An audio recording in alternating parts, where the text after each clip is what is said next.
ప్రభువైన యేసుక్రీస్తు నామంలో కల్వరి గ్రేస్ ప్రార్థనా మందిరము తరపున ప్రతి ఒక్కరికి నా హృదయపూర్వక వందనాలు తెలియచేస్తున్నాను. అందరూ బాగున్నారా?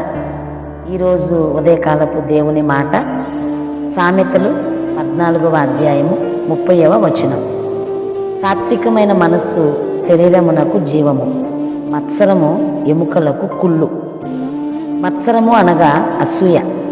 అసూయ అంటే ఎదుటివాని మేలు ఓర్వలేనిది. ఈ అసూయ చాలా ప్రమాదకరమైనది.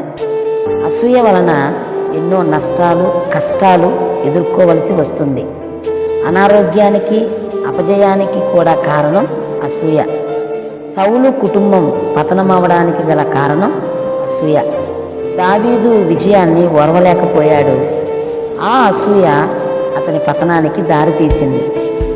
ఇస్సాకు అభివృద్ధిని, ఆశీర్వాదాన్ని ఓర్వలేని ఫిలిస్తీయులు నాశనాన్ని కొని తెచ్చుకున్నారు. ఆ అసూయ వారి నాశనానికి దారితీసింది. యోసేపుపై అసూయపడ్డ అన్నలు ఏమాత్రము బాగుపడలేదు. కానీ ఆ అసూయను ఆశీర్వాదంగా తీసుకున్న యోసేపును దేవుడు హెచ్చించాడు.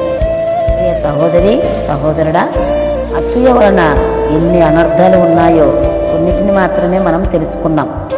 నీ ఆశీర్వాదాన్ని, నీ విజయాన్ని, నీ ఘనతను, నీ కలిమిని, నీ స్థితిని, నీ గొప్పతనాన్ని చూచి ఎవరైనా అసూయ పడితే ఆ అసూయ నీకు మరింత ఆశీర్వాదాన్ని తెచ్చిపెడుతుంది అని గ్రహించు. దావీదు, ఇస్సాకు, యోసేపులపై వారు ఎంతో అసూయపడ్డారు. వీరు మరింత ఆశీర్వదించబడ్డారు. అసూయ కలిగిన వారు నాశనానికి, పతనానికి, అపజయానికి గురయ్యారు. అంతేకాకుండా ఈ అసూయ వలన దేవుని రాజ్యమైన పరలోకానికి కూడా అర్హులు కాదు అని తెలుసుకుందాం. అసూయను విడిచిపెట్టి మన జీవితాలను ఆశీర్వాదకరంగా మార్చుకుందాం. దేవుడు అట్టి ఆశీర్వాదాలతో మన కుటుంబాలను నింపునుగాక. Amen. God bless you all.